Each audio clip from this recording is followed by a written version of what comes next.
और हम कलमा पढ़ने वाले मुसलमान होकर सर पे टोपी लगाकर मिंबर पे बैठकर जलसे पे बैठकर बदतमीजी करने लगे दुनिया के सामने। सोशल मीडिया का दौर है, ये वीडियो आपको अंदाजा नहीं है कहां तक पहुंचती है।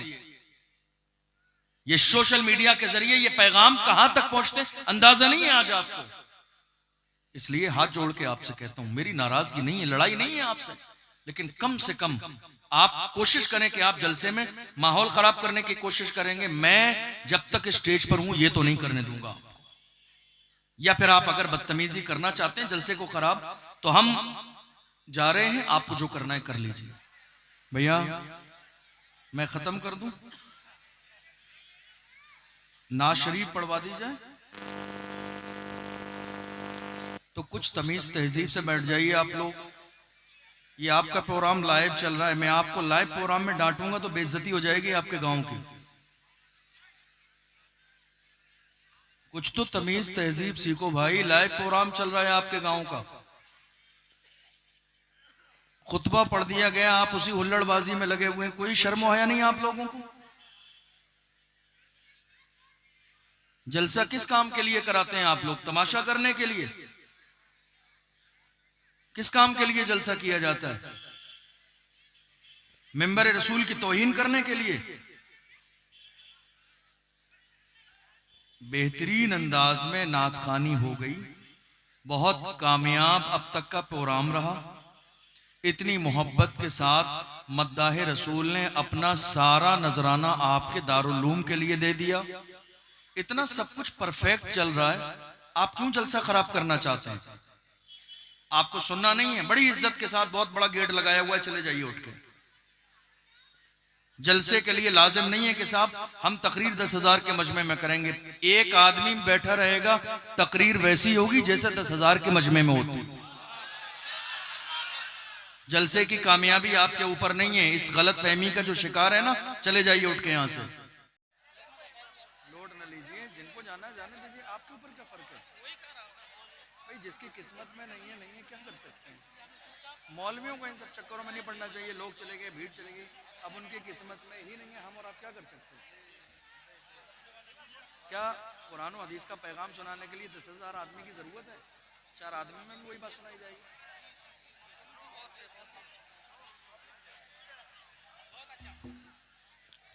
अस्सलामु अलैकुम वरहमतुल्लाहि वबरकातुहू। भैया बैठ जाइए।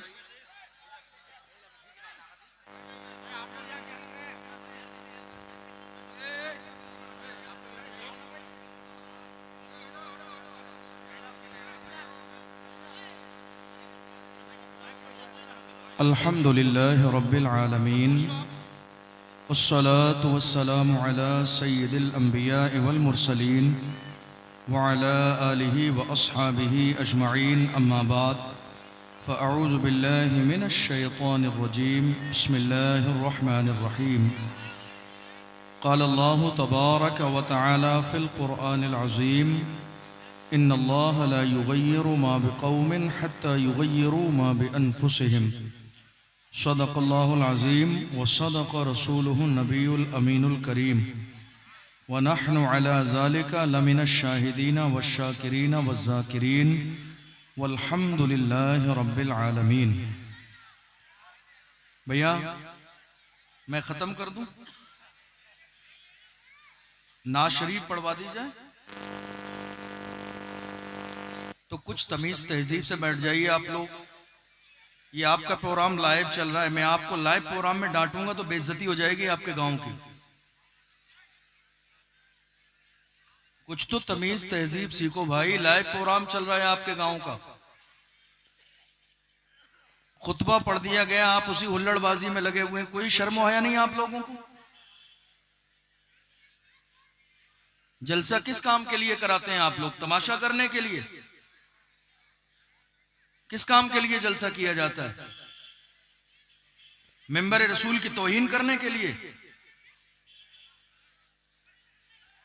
बेहतरीन अंदाज में नात खानी हो गई, बहुत कामयाब अब तक का प्रोग्राम रहा। इतनी मोहब्बत के साथ मद्दाह रसूल ने अपना सारा नजराना आपके दारुल-उलूम के लिए दे दिया। इतना सब कुछ परफेक्ट चल रहा है, आप क्यों जलसा खराब करना चाहते हैं? आपको सुनना नहीं है, बड़ी इज्जत के साथ बहुत बड़ा गेट लगाया हुआ है, चले जाइए उठ के। जलसे के लिए लाजिम नहीं है कि साहब हम तकरीर 10,000 के मजमे में करेंगे। एक आदमी बैठा रहेगा, तकरीर वैसी होगी जैसे 10,000 के मजमे में होती। जलसे की कामयाबी आपके ऊपर नहीं है। इस गलत फहमी का जो शिकार है ना, चले जाइए उठ के यहां से। दीन को मजाक बना के रख दिया आप लोगों ने, कोई शर्म आया नहीं जर्रे के बराबर। ये उलमा आपके इलाके के यहां क्यों बैठे हुए हैं? उलमा की पोस्टर में सरपरस्ती का ऑप्शन क्यों डालते हो आप, जब कोई बात माननी नहीं है आपको? तो मुफ्ती साहब की सदारत जलसे में क्यों पड़ी हुई है? जब आपको स्टेज पर आकर तमाशा करना है, इलाके के उलमा को बेइज्जत करना है, तो ये उलमा इलाके के क्यों बुलाए आपने, मेंबर लगाए क्यों? जब आपको यहां पर स्टेज पर आके गुंडागर्दी करनी है तो क्या ये हमारे नौजवान कमेटी 2 महीने 3 महीने 10-10 रुपए की भीख लोगों के दरवाजे पर इसी तमाशे के लिए मांगती है? क्या सर्दी में लोग इसीलिए लोगों के दरवाजे पे जाते हैं, ताने सुनते हैं, 50 बातें सुनते हैं, जब जाकर 4 महीने में जलसा तैयार होता है? सिर्फ आपकी मस्तीबाजी के लिए, उल्लड़बाजी के लिए? कोई शर्मो या नहीं जर्रे के बराबर। आप ना सुनना चाहते हैं, उलमा क्या कह रहे हैं दोबारा मौका देके पढ़वा दी जाएगी। किसी ने मना किया क्या? मद्दाह रसूल मोहम्मद अली फैजी साहब मेंबर से चले गए, आपके दरमियान बैठे हैं ना, आपकी ख्वाहिश के लिए, आपको कलाम सुनाने के लिए। तो आपकी तरफ से ये बदतमीजी क्यों है इस जलसे में, ये बताइए आप। फिर उलमा मेंबर पे जब डांटते हैं तो लोग कहते हैं यार स्टेजों पर लड़ाई हो रही, उलमा डांट रहे हैं। ये बदतमीजी इस मेंबर रसूल से शुरू नहीं की जाती है। ये चंद लोग होते हैं जिनका पहले ही से प्रोपेगेंडा रहता है जलसे को खराब करना है, वरना ये इलाके के उलमा इतने जिम्मेदार बैठे जो 365 दिन 5-5, 7-7 हजार की तनख्वाह लेकर पूरी रात आपके इस जलसे को कामयाब करने के लिए घर बार छोड़कर यहां बैठते हैं। फिर भी आपको जर्रे के बराबर इन लोगों का कोई लिहाज नहीं। फिर आपकी सरपरस्ती और सदारत और कयादत का पोस्टर में जो आपने डाला हुआ है, मतलब क्या है, जब आपको अपने इलाके के उलमा का जर्रे के बराबर लिहाज नहीं करना है। जब नात खानी 1-1.25 घंटे 1.5 घंटे हो गई और फिर भी मेहमान मौजूद हैं कि इंशाअल्लाह दोबारा अगर मौका रहेगा, लोग सुनना चाहेंगे तो बिस्मिल्लाह सुनाई जाएगी, उसके बावजूद जलसे को आप खराब कर रहे हैं। मैं इसलिए तल्ख लहजा मेरा नहीं है कि मैं किसी चीज को लेकर नाराज हूं, मैं नाराज इसलिए हूं कि मिंबर रसूल की अजमत को पामाल कर रहे हैं आप, इस जलसे की शान और शौकत को खराब कर रहे हैं आप। इशा से लेकर अब तक ये जलसा बहुत कामयाब है। निजामत करने वाले माइक पर खड़े क्यों नहीं हो, जानते हो आप कि 2 मिनट का टाइम बच जाए, उस 2 मिनट में भी हमारी कौम तक दीन का कोई पैगाम पहुंच जाए। मोहम्मद अली फैजी साहब ने उस कीमती वक्त को बचाकर फौरन माइक क्यों दिया, ताकि कौम तक अच्छी बात पहुंच जाए। जब ये मिंबर वाले इतनी कुर्बानी दे रहे हैं तो कुछ तो जिम्मेदारी आपकी भी है। और अगली साल से कमेटी वाले बहुत गौर से सुने और अपने इलाके में मीटिंग मशवरा करने के बाद जलसा कराइए। आपके लोगों को सिर्फ नात खानी सुननी है तो महफिल नात कराइए, सिर्फ महफिल नात कराइए, तकरीर नहीं सुननी है ना कराइए। भाई जब आपको तकरीर सुननी ही नहीं है तो आप मेहमानों को हजारों किलोमीटर सफर करके बुलाते क्यों हैं? उनके आने जाने पर 50 हजार रुपए खर्च होते, आप क्यों खर्च करते हैं जब आपको कोई पैगाम सुनना ही नहीं है? हम भी सर्दी में परेशान हो रहे हैं, उलमा सफर करके आ रहे हैं, परेशान हो रहे हैं, और आपको जो बदतमीजी करनी है वही करनी है, तो फिर जरूरत ही नहीं है इस चीज की। आप जिस चीज के शौकीन हैं, आपको मनमानी करनी है जलसे में, तो आप अपने हिसाब से कीजिए। हम इस बात की परवाह नहीं करते कि कोई बुरा मानेगा, एक बार नहीं 1000 बार बुरा मान जाइए, हमारी सेहत पे कोई फर्क नहीं है। उलमा की जिम्मेदारी है, ये मिंबर रसूल, ये कुर्सी किसी के बाप की जागीर नहीं, ये मुस्तफा की निगाह करम से मिली है। किसी को बुरा लगता है तो लग जाए, याद रखिएगा उलमा की जिम्मेदारी होती है जो हक है वो बोला जाना चाहिए, जो सच है वो बोला जाना चाहिए। ये जलसे इस्लाह के लिए किए जाते हैं, ये जलसे फिक्रे आखिरत के लिए किए जाते हैं। ये जलसे हमें रसूलुल्लाह का पैगाम सुनाने के लिए किए जाते हैं। ये जलसे हमें वालिदैन का मकाम बताने के लिए किए जाते हैं। ये जलसे तफरी और मस्ती मजाक के लिए नहीं किए जाते हैं। बड़ी हैरानी की बात है, 2026 का आगाज हो चुका है, दुनिया चांद पर पहुंच गई, हमारी कौम का हाल देख लो, आपकी निगाह के सामने है। इशा के बाद से लेकर अब तक उलमा तकरीर के जरिए ये समझाने की कोशिश कर रहे हैं कि आप मोमिन है, मुसलमान है, आपका किरदार देख कर लोग कलमा पढ़ के मुसलमान हो जाते थे। और आज जो बदतमीजी चंद सेकंड के लिए की गई ना, बिल्कुल काबिले माफी नहीं है। आप ये तो गौर करो, ये इतने सारे कैमरे लगे हुए हैं, लाइव प्रोग्राम चल रहा है, बहुत सारे लोग चैनल पर आपके गांव का प्रोग्राम देख रहे हैं। लोग आएंगे नहीं, तारीख नहीं देंगे आपके गांव के लिए।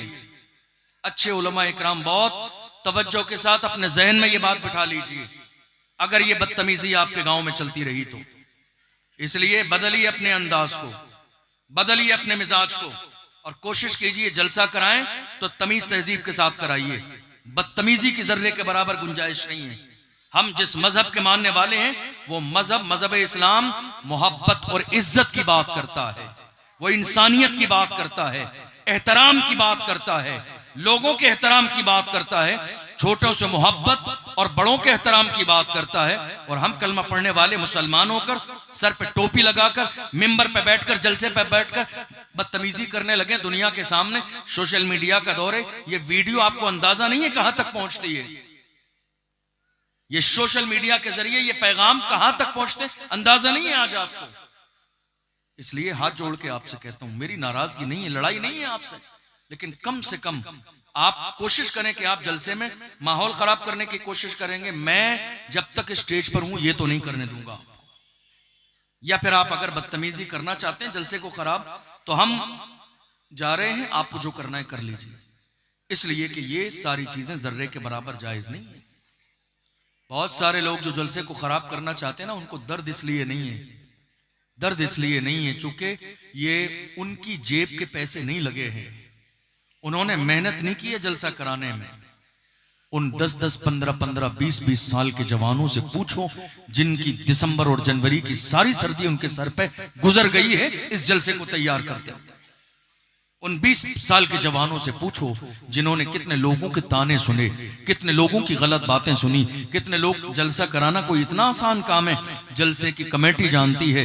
हम इस लाइन में, हमें मालूम है जलसा कितनी मुश्किल से, ये जो पिंडाल सजाया गया है, ये मिंबर सजाया गया, ये इतना आसान नहीं है। 2-4 महीने लगते हैं जलसे की तैयारी करने में। कितने लोग कमेटी के लिए क्या कहते हैं, अरे ये तो जलसा खाने कमाने का इस कमेटी का जरिया है, इसलिए जलसा कराते हैं। कितने लोग कहते हैं अरे सारा काम जो है सिर्फ इनके फायदे के लिए हो रहा है। ऐसी ऐसी बातें और ऐसे ऐसे ताने दिए जाते हैं जलसा कराने वालों को। ये तो जलसा कराने वाली कमेटी और उलमा का कलेजा है जो 1000 गलत बातें सुनने के बाद भी जलसा कराते हैं इस नियत के साथ कि मेरी कौम को रसूलुल्लाह का पैगाम मिल जाए और मेरी कौम के अंदर 2-4% सुधार आ जाए। क्या हमारी जिम्मेदारी नहीं है कि इस मुहिम का हम हिस्सा बन जाएं? क्या हमारी जिम्मेदारी नहीं है कि हम लोगों की इस्लाह की बात करें?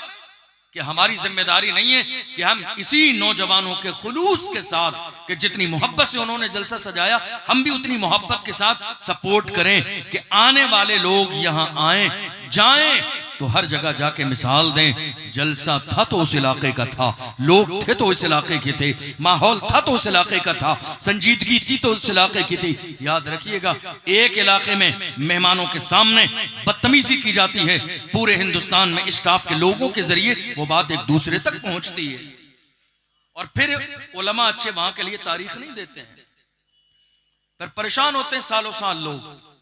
इसलिए कोशिश कीजिए, ये जो आज करने की कोशिश की गई दोबारा ना कीजिएगा किसी आलिम के सामने, वरना वो दिन दूर नहीं, ये करते रहेंगे तो इस इलाके में मेहमान आना बंद कर देंगे। ये अच्छी चीज नहीं है कि उलमा मिंबर रसूल पर बैठे हों, इलाके के भी और मेहमान उलमा इकराम बैठे भी हों, और आप बाज़ाब्ता जलसे में बदतमीजी शुरू कर दें।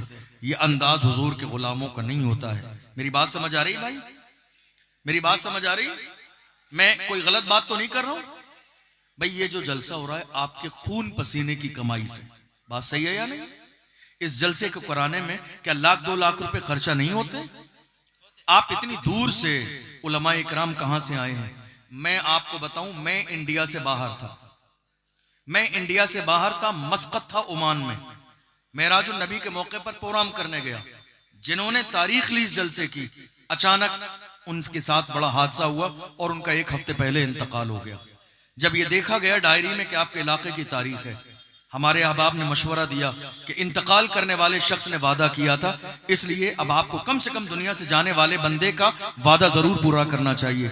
मैं मस्कत ओमान में था आपके इस जलसे के लिए, वहां से टिकट बना के यहां आया ताकि आपसे जो 6 महीने पहले वादा किया गया है वादा खिलाफी ना हो। कुछ तो महसूस कीजिए आप। ये जो उलमा मिंबर पे बैठे हैं फ्री नहीं है, फालतू नहीं है। ये जो दूर दूर से हमारी माएँ और बहनें सर्दी में आई हुई हैं, सब अपने अपने कामों में जिंदगी में मशगूल हैं। हमारे कितने यहाँ भाई नौजवान बैठे होंगे, कोई 10 किलोमीटर गांव से, कोई 20 किलोमीटर, कोई 30 किलोमीटर से आया होगा। ये हमारी जिम्मेदारी है। तंज नहीं है, आप मेरे अपने हैं, तंज तो किस गैरों पे किया जाता है। ये बात में सिर्फ दिल की बात है, काश कि आपके दिल तक पहुंच जाए। रसूलुल्लाह की महफिल में एहतराम के साथ बैठा करो, इसलिए कि हुजूर के जिक्र की महफिल की शान ये है, जो हुजूर के जिक्र की महफिल में एहतराम के साथ बैठते हैं और गुंबदे खजरा से मेरे आका उन पर निगाह करम करते हैं तो जिंदगियां बदल जाती हैं, मुकद्दर बेहतर हो जाते हैं। और जो महफिले रसूल में बैठकर भी बदतमीजियां करते हैं, याद रखना थोड़ी देर की बदतमीजी कहां से कहां तक लेके जाती है। कुरान का पहला पारा पढ़ के देखो, जन्नत में रहने वाले ने थोड़ी देर चंद सेकंड के एहतराम में इनकार कर दिया था। कहा था जन्नत में रहने वाला शैतान बना दिया गया, सिर्फ थोड़ी सी चंद जुमले की बदतमीजी की बुनियाद पर। और जिन्होंने एहतराम किया, याद नहीं, जाके देखो इमाम आजम की बारगाह के करीब कई बार हाजिरी हमारी हुई। मोहम्मद अली फैजी साहब भी थोड़े से दिन पहले बगदाद मोहल्ला से वापस आए। पूछो, इमाम आजम के करीब एक बारगाह है जिस अल्लाह वाले को दुनिया बिशर हाफी के नाम से जानती है। अल्लाह अकबर। हाल क्या था, जवानी के दौर में शराब पीते थे, मगर जमीन पर एक कागज का टुकड़ा मिला जिस पर अल्लाह लिखा हुआ था। उन्होंने देखा अल्लाह लिखा हुआ है, मैं कितना ही गुनहगार सही, उस पर्चे को उठाया, चूमा, धोया और ऊपर रख दिया। खुदा को इस एहतराम की अदा इतनी पसंद आ गई है कि अल्लाह ने उन्हें वली बना दिया। थोड़ी देर का अदब, थोड़ी देर का एहतराम और थोड़ी देर की बदतमीजी इंसान को जलील और रुसवा भी कराती है, और थोड़ी देर का एहतराम इंसान को बहुत बड़ा बना देता है। इसलिए मेरे अजीजों, जब इस महफिल में बैठा करो, ये जलसा मस्ती के लिए नहीं किया जाता है, ये मजाक के लिए नहीं किया जाता है, ये हंसने के लिए नहीं किया जाता है, जोक सुनने सुनाने के लिए नहीं किया जाता है। ये तो और अफसोसनाक सूरत हाल है कि आज हमारे मिंबर पर जोक सुनाने वालों की तादाद दिन ब दिन बढ़ती चली जा रही है। घंटों के हिसाब से जोक सुना रहे हैं, बाज़ाब्ता एक्टिंग कर रहे हैं, अपने चेहरे से भी और अपने हाथों से भी। कोशिश यही है कि सामने बैठने वाले लोग हंसने लगे, मस्ती और मजाक का माहौल हो जाए। हैरानी की बात है, आज ऐसे भी खतीब हमारे मिंबर पर बैठे हुए हैं। कितनी शर्म की बात है कि जिस कुर्सी पर बैठकर कुरान की आयत पढ़ना चाहिए थी, वहां बैठकर जोक सुनाए जा रहे हैं। जिस कुर्सी पर बैठकर मोहम्मद अरबी का पैगाम सुनाना चाहिए था, उस कुर्सी पर बैठकर जोक सुनाए जा रहे हैं। और हमारी कौम भी नीचे जोक सुन के ताली भी बजा रही है और नारे तकबीर, नारे सालत भी कर रही है। और आखिर में हाथ उठा के कह रहे हैं, मौला जो कुछ बयान किया गया उसका सवाब फुला को पहुंचे। अरे जालिम, तूने बयान किया ही क्या है? कुरान की आयत ना पढ़ी, कुरान की आयत का तर्जमा ना किया, कोई हदीस ना पढ़ी, कोई मतन ना पढ़ा, कोई तर्जमा ना किया, किसी अल्लाह वाले की बात ना बताई, रसूल का पैगाम ना सुनाया। जोक सुनाने के बाद कहता है जो कुछ बयान किया गया इसका सवाब फुला को पहुंचे। जालिम, क्या तेरे जोक्स पर सवाब मिलेगा? मस्ती मजाक करने पर सवाब मिलेगा? नहीं मेरे अजीजों, आज जरूरत इस बात की है कि हम अपनी सोच बदलें, अपना मिजाज बदलें, अपना अंदाज बदलें, अपना स्टेज बदलें, अपने तरीके बदलें, अपने नजरिए बदलें। ये मिंबर रसूल मस्ती और मजाक के लिए नहीं है। इस मिंबर को ऐसा बनाओ हमारे जलसे में जो हंसता हुआ है आखिरत की फिक्र लेकर जाए, उसकी आंख में आंसू हो, उसका दिल रोने लगे, उसे इस बात का एहसास होना चाहिए कि मैंने जवानी गुनाहों में गुजार दी है। उसे इस बात का एहसास होना चाहिए मैंने नमाज न पढ़ी, मैंने रोजा न रखा, मैंने माल होने पर ज़कात न दी, मैंने माँ बाप के साथ नाफरमानी की है, बदतमीजी की है। उसे इस बात का एहसास होना चाहिए शराब में मैंने अपनी जवानी को गुजार दिया। जवानी मेरी शराब के लिए नहीं है, जवानी मेरी शबाब के लिए नहीं है, जवानी मेरी जिना के लिए नहीं है, जवानी मेरी गुनाह के लिए लिए नहीं है। आज मेरी कौम को जरूरत इस बात की है कि कौम की इस्लाह की बात होनी चाहिए। मिंबर मस्ती और मजाक के लिए नहीं है। जो मस्ती और मजाक करते हैं, याद रखना, जो मजा लेते हैं सजा उन्हीं को मिलती है। मजा पहले है तो सजा बाद में है। मस्ती मजाक करके मजा लेंगे, सजा बाद में जरूर मिलेगी। याद रखो, हम नाम जिस अजीमुल मर्तबा शख्सियत का लेता है, कौन? ताजुश शरिया। कौन? बदरुत तरीका। वो ताजुश शरिया, उन्होंने जवानों को जीने का सलीका सिखाया और कहा, जवानों जिंदगी ये नहीं है किसी के लिए, जिंदगी है नबी की, नबी के लिए। ना समझ मरते हैं जिंदगी के लिए, जीना मरना है सब कुछ नबी के लिए। क्या कहा इमाम अहमद रजा ने, क्या कहा डॉक्टर इकबाल ने कौम के जवानों को जगाने के लिए? डॉक्टर इकबाल ने कहा, जवानों तुम्हारी जवानी मजाक के लिए नहीं, तुम्हारी जवानी मस्ती के लिए नहीं, तुम्हारी जबानी शोबाजी के लिए नहीं, तुम्हारी जवानी गुरूर के लिए नहीं, तुम्हारी जवानी तराने के लिए नहीं। क्या कहा डॉक्टर इकबाल ने? जवान नहीं तेरा नशेमन कसर सुल्तानी के गुंबद पर, तू शाही है बसेरा कर पहाड़ों की चट्टानों में। उकाबी रूह जब बेदार होती है जवानों में, नजर आती है उनको अपनी मंजिल आसमानों में। जवान दुनिया की हर कौम के किस काम के लिए होते हैं? मस्ती के लिए जवान कभी नहीं होते हैं, गुनाह के लिए जवान कभी नहीं होते हैं, माहौल ख़राब करने के लिए जवान कभी नहीं होते हैं। आप यहाँ बैठकर हुजूर के जिक्र की महफिल में हंस रहे हैं। हैरानी की बात यह है, हंस रहे हैं इसीलिए दिन ब दिन रो रहे हैं। आप कब्रिस्तान में हंसे, नतीजा क्या निकला? जिंदगी इतनी बेकार हो गई कि दिन भर रो रहे हैं, रात में रो रहे हैं, शादी में भी रो रहे हैं, खेत खलियान में भी बैठकर रो रहे हैं। इसलिए कि कब्रिस्तान क्यों भेजा गया? किसी इंसान को दफन करने के लिए 4 लोग काफी थे, 4 लोग जनाजे को उठा के ले जाएं, 4 लोग काफी हैं दफन करने के लिए। फिर भी अल्लाह के रसूल ने पूरी कौम मुस्लिम को कब्रिस्तान भेजा और इरशाद फरमाया, एक मुसलमान पर हक ये है कि जब बीमार हो तो उसकी इयादत को जाएं, जब वो बीमार हो तो उसके लिए दुआ करें, जब अल्लाह उसे किसी मर्तबे से नवाजे तो उसकी खुशी में शरीक हों, और जब वो दुनिया से चला जाए तो नमाज़े जनाजा के साथ कफन और दफन में शरीक हों। 4 आदमी काफी थे। फिर भी मेरे आका ने पूरी कौम मुस्लिम को भेजा, जाओ किसी मुसलमान का जनाजा हो। ये न कहना हमारी जात का नहीं है, ये न कहना बिरादरी का नहीं है, ये न कहना रिश्तेदार नहीं है, ये न कहना जानने वाला नहीं है, ये न कहना पहचान का नहीं है, ये न कहना हमारी रिश्तेदारी नहीं है, ये न कहना अमीर और गरीब का फर्क है, ये न कहना गोरा और काला है, ये न कहना हमारा उससे क्या लेना देना है। इस्लाम का मिजाज ये है, एक ही सफ में खड़े हो गए महमूद वयास, न कोई बंदा रहा और न कोई बंदा नवाज। पूरी कौम मुस्लिम को मेरे नबी ने कब्रिस्तान भेजा। 4 आदमी मुर्दे को दफन करने के लिए काफी थे, मगर पूरी कौम को कब्रिस्तान इसलिए भेजा, जाओ जाके इस बहाने तुम भी कब्रिस्तान का चक्कर लगा लो ताकि तुम्हें पता चल जाए। ए गुरूर करने वालों, तुम्हें आना यही है।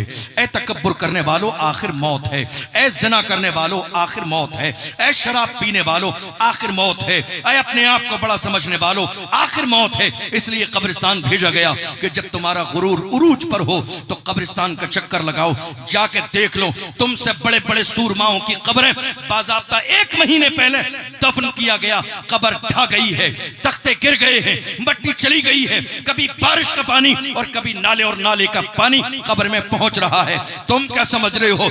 मरने वाला तुमसे बड़ा सूरमा था, मरने वाला तुमसे बड़ा मालदार था, मरने वाला तुमसे ज्यादा पावर वाला था, मगर याद रखना कब्र उसी की रोशन होती है जिसकी रोशन मेरा खुदा करता है। कब्र में उसी की जन्नत का बिछोना मिलता है जिसको खुदा देता है। इसलिए याद रखो, हमारी जवानी गुनाहों के लिए नहीं है, जवानी इसलिए है कि हम जवानी में सजदा करके अपने रब को राजी कर लें। रब राजी हो जाएगा तो सब राजी हो जाएंगे। और अगर गुनाह करके हमने रब को नाराज कर दिया तो जानते हो क्या होगा? कुरान ऐलान कर रहा है, इन्ना बत्श रब्बिका लशदीद। याद रखो, रब की पकड़ बहुत सख्त है, रब की पकड़ बहुत सख्त है। जब वो ढील देता है तो ढील देता है, लेकिन जब पकड़ने पे आता है ना, अल्लाह अकबर, जाके देखो भोपाल के कैंसर के हॉस्पिटल में तुम्हें पता चलेगा 18 साल के जवान कैंसर के मरीज बिस्तर मौत पे पड़े हैं। जाके देखो दिल्ली की सरजमीन पर एम्स में 20-20 साल के जवान बिस्तरे मौत पे पड़े हैं, कैंसर के मर्ज में मुब्तला हैं। डॉक्टरों ने जवाब दे दिया, कहा ले जाओ, घर ले जाओ, जो खाने को मांगते हैं खिला दो, जो करना चाहते हैं करने दो, इसलिए कि अब ये जिंदगी के इनके आखिरी दिन चल रहे हैं। जाके देखो सूरत के हॉस्पिटल में, जाके देखो अहमदाबाद के हॉस्पिटल में, बड़े बड़े सूरमा जिन्हें अपनी जवानी पे नाज था, जिन्हें खानदान पे नाज था, जिन्हें दौलत पे नाज था, जिन्हें शोहरत पे नाज था, जिन्हें उरूज पे नाज था, और ये भूल गए थे हर उरूज को ज़वाल है। आज पावर है तो पावर खत्म होने वाला है, माल है तो फना होने वाला है।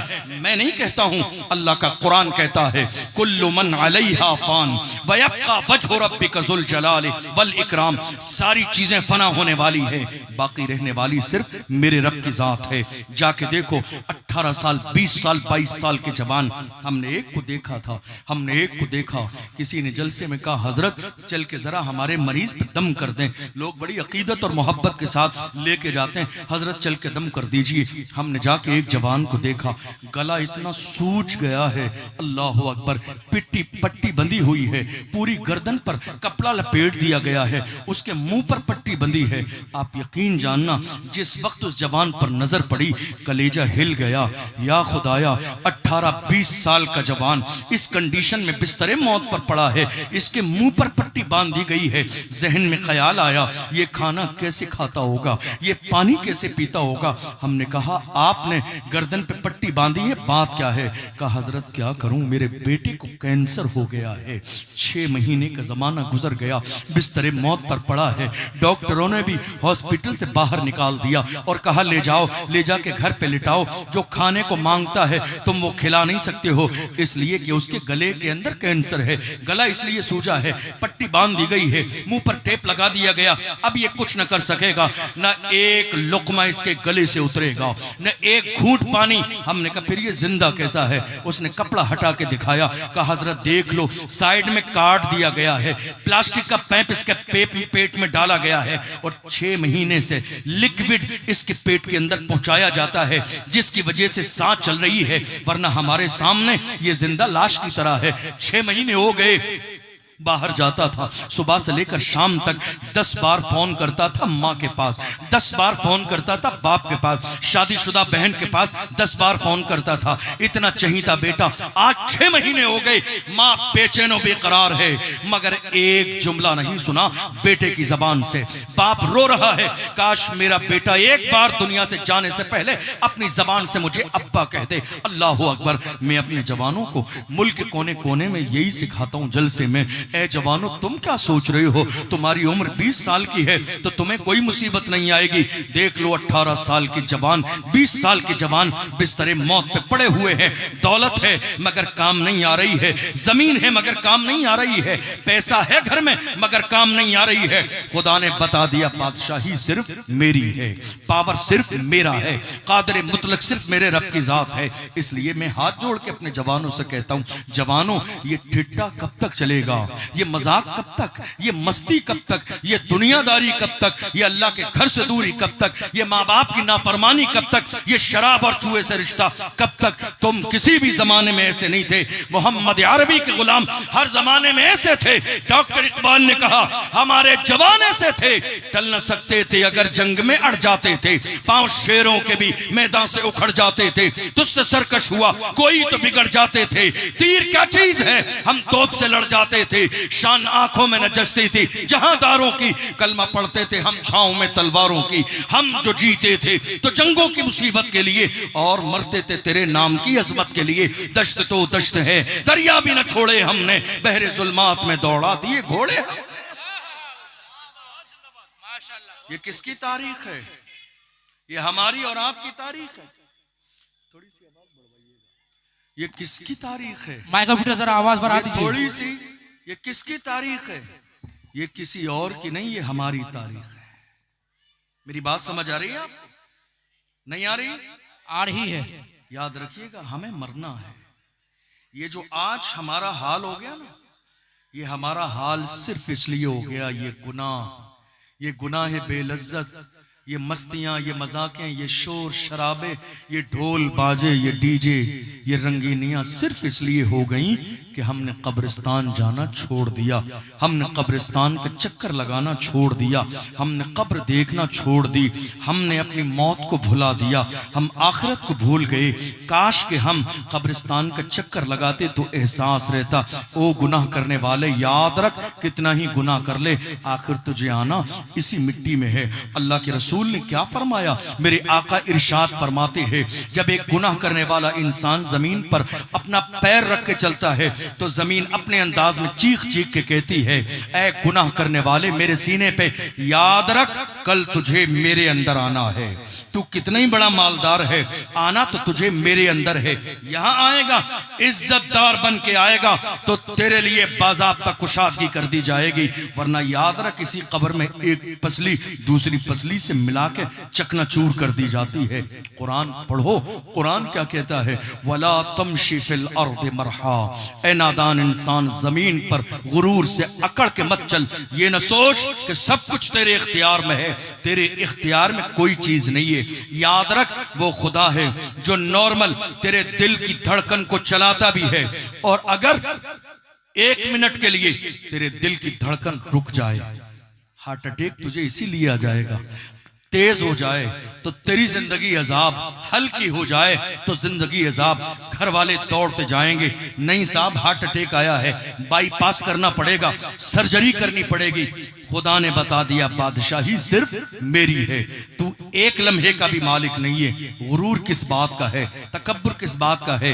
इंसान जब गुनाह करता है तो मुसीबतें उसकी जिंदगी में आती है। आज हम परेशान इसलिए हैं, जहां हमें रोना चाहिए था वहां हम हंस रहे थे, जहां हमें आखिरत की फिक्र करनी चाहिए थी वहां हंस रहे थे। कब्रिस्तान नहीं देख रहे हो? आज कब्रिस्तान का हाल यह है, जवान जनाजा रखा है मगर बुजुर्ग भी चार खड़े होकर न जाना शादी की बातें कर रहे हैं। कोई जहेज की बात करता है, कोई सियासत की बात करता है, कोई खानदान की बात करता है। जनाजा रखा है, जिसके जवान 18 साल के बेटे का जनाजा निकला है, पूछो उस बूढ़े बाप के दिल से जिसके बेटे का जनाजा निकला है। कुछ तो इस बात का एहसास करो, तुम्हारे बेटे का जनाजा निकलता तो तुम्हें एहसास होता कि कब्रिस्तान में मस्ती करोगे, मजाक करोगे, या सीरियस आंखों से आंसू बहाते खड़े होगे। नहीं मेरे अजीजों, कब्रिस्तान इसलिए नहीं भेजा गया कि हम वहां खड़े होकर भी मस्ती करें, मजाक करें, बल्कि कब्रिस्तान पूरी कौम को इसलिए भेजा गया ताकि तुम कब्र देखकर ये महसूस करो कि तुम्हारी आखिरी आरामगाह यही है, यहां आने की तैयारी करना है। नहीं मेरे अजीज, कुरान कहता है फलयदहकू कलीलन वलयबकू कसीरा, चाहिए कि वो लोग हंसें कम और रोएं ज्यादा।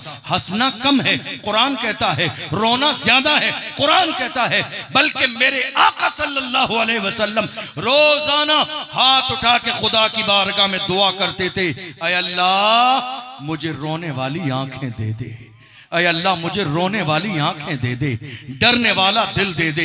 ये किसी दुनियादार की दुआ नहीं, ये दुआ मदीने के ताजदार की है, सैयदुल अंबिया की दुआ है। कौन रो रहा है? फखरे कायनात रो रहे हैं। कौन रो रहा है? जाने कायनात रो रहे हैं। कौन रो रहा है? वजह तख्लीक कायनात रो रहे हैं। कौन रो रहा है? जिनके लिए इमाम अहले सुन्नत कहते हैं, वो जो न थे तो कुछ न था, वो जो न हो तो कुछ न हो, जान है वो जहान की, जान है तो जहान है। रसूलुल्लाह की आंख में आंसू है। आखिरत के बारे में सोचकर हमने क्या तैयारी की कब्र के लिए, हमने क्या तैयारी की मरने के लिए, हमने क्या तैयारी की उस गड्ढे में लेटने के लिए।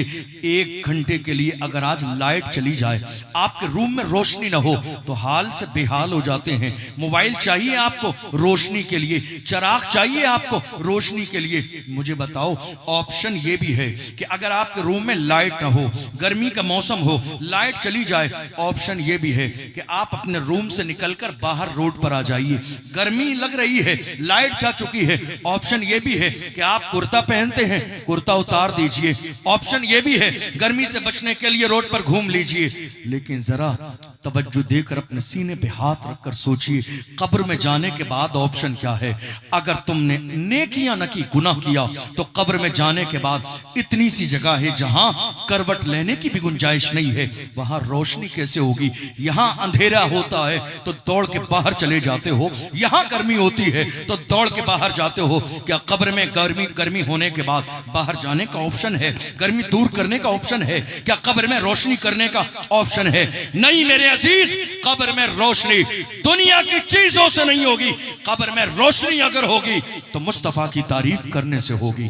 कब्र में रोशनी होगी 5 वक्त की नमाज पढ़ने से। कब्र में रोशनी होगी रसूल हाशमी सल्लल्लाहु अलैहि वसल्लम के दीन को आगे बढ़ाने से। कब्र में रोशनी होगी वालिदैन को राजी करने से। कब्र में रोशनी होगी गुनाहों से बच जाने से। इसलिए आज ये अज़्म मुसम्मम कीजिए, जब तक जिंदा रहेंगे हुजूर के नाफरमान नहीं, इंशाअल्लाह जब तक सांस चलेगी रसूलुल्लाह के फरमाबरदार बन के जिंदगी गुजारे। बेशक, सुभान अल्लाह। बात समझ आ रही कुछ आपको? सो तो नहीं रहे आप? परेशान तो नहीं हो रहे? आज जरूरत इस बात की है कि हम थोड़े से संजीदा हो जाएं। आपको शायद नहीं मालूम, आप जनाजे में सिर्फ उसके जाते हैं कि जिनका आपसे रिश्तेदारी और ताल्लुक होता है। इन उलमा से पूछिए, ये हर जात बिरादरी के जनाजे पढ़ाते हैं। ये नहीं देखते हैं कि जात कौन सी है, बिरादरी कौन सी है, गोरा है या काला है, अमीर है गरीब है। मुझसे पूछिए कितनी जगह जनाजों में हमारी शिरकत हुई, बड़े बड़े रोबो दबदबे वाले देख लिए। याद रखना मेरे इस जुमले को, ये दर्द दिल है सिर्फ इसलिए कि शायद आपके दिल में असर कर जाए। बड़े बड़े खूबसूरत जिन्हें अपने चेहरे के हुस्न और जमाल पे नाज था, मैंने उनको भी देखा है, इधर रूह निकली है उधर उनका चेहरा काला पड़ गया। हमने ऐसे लोगों को भी देखा है जिनका चेहरा दुनिया की तमाम तर क्रीमों और फेशियल से चमकता था। मौत के फरिश्ते ने उनके दरवाजे पर दस्तक दी। रात जिस तरह उन्होंने गुनाहों में रंगीन की, चेहरे काले पड़ गए। बड़े बड़े जिम्मेदारों के चेहरे काले पड़ गए, बड़े बड़े मालदारों के चेहरे काले पड़ गए, बड़े बड़े सूरमा के चेहरे काले पड़ गए, बड़े बड़े मशहूर लोगों के चेहरे काले पड़ गए, बड़े बड़े खानदान वालों के। इसलिए कि चेहरे पर रोशनी नमाजों से होती है, चेहरे पर रोशनी माँ बाप के एहतराम से होती है, चेहरे पर रोशनी हुजूर की गुलामी से होती है। और हुजूर का गुलाम जब दुनिया से कब्र में जाता है तो वह ऐलान करता जाता है, लहद में इश्क रुखे शाह का दाग लेके चले, अंधेरी रात सुनी थी चराग लेके चले, तेरे गुलामों का नक्शे कदम है राह खुदा, वो क्या बहक सके जो ये सुराग लेके चले। नारे तकबीर, नारे रिसालत, मसले के आला हजरत जनाब मोहम्मद मुफ्ती अशरफ रज़ा साहब किबला। बड़े बड़े लोगों के चेहरे हमने मरने के बाद काले देखे हैं। कितने लोग ऐसे हैं कि जिनका चेहरा मरने के बाद दिखाया नहीं जाता है। घर वाले देख लेते हैं चेहरा बिगड़ चुका है, लोग छुपा देते हैं, कहते हैं नहीं साहब हमने गुस्ल दे दिया, कफन पहना दिया, हमारे यहाँ रिवाज नहीं है चेहरा दिखाने का, हमारे यहाँ रिवाज नहीं है चेहरा दिखाने का।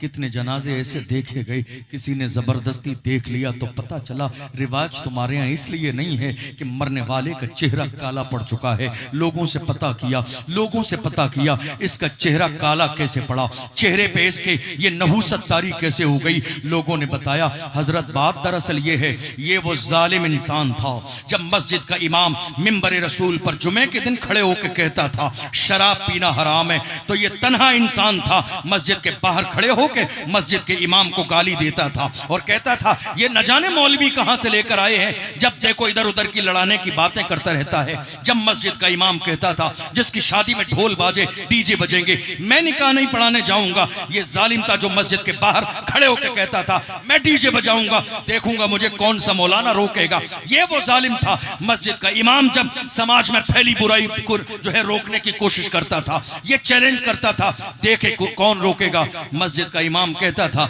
मेरा काम था रसूलुल्लाह का पैगाम पहुंचाना, चैलेंज मत कर, कौन देखेगा। ठीक है तेरी नजर में मैं कमजोर हूं, न रोक सकूं, मगर तुझे मौत का फरिश्ता एक दिन रोक देगा। देखना जिस दिन मौत का फरिश्ता तेरे दरवाजे पर आएगा, तेरी दौलत काम नहीं आएगी, तेरा माल काम नहीं आएगा, तेरी शोहरत काम नहीं आएगी। मेरे अजीजों ये गुरूर कैसा है, ये तकब्बुर कैसा है। हमारे कितने जवान जो हमारे इस शहर में नहीं रहते कहते कोई सऊदिया काम करता है, कोई कतर काम करता है, कोई बहरीन काम करता है, साल 2 साल पैसे कमाने के बाद जब हमारे कुछ जवान आते हैं तो वो अपने आप को मुफ्ती साहब से कम नहीं समझते हैं। मसाइल उलमा जब बयान करते हैं कहते हैं नहीं साहब, हमारी शादी का मौका है, इतनी मेहनत से बाहर रह के हमने खून पसीने से लाखों रुपए कमाए हैं, शादी जिंदगी में एक बार होती है, अब शादी भी मस्जिद के इमाम के हिसाब से करेंगे। नहीं साहब, शादी हमारी मर्जी से होगी, दौलत हमारी है, माल हमारा है, पैसा हमारा है, हम डीजे बजाएंगे, नाचने वाली औरतें भी हमारे दरवाजे पर आएंगी, हमने पैसा मेहनत से कमाया है, हमारे बाजू की कमाई है। याद रखो, ये जो जुमला आपकी जबान पर आया, शादी भी मस्जिद के इमाम के हिसाब से करेंगे।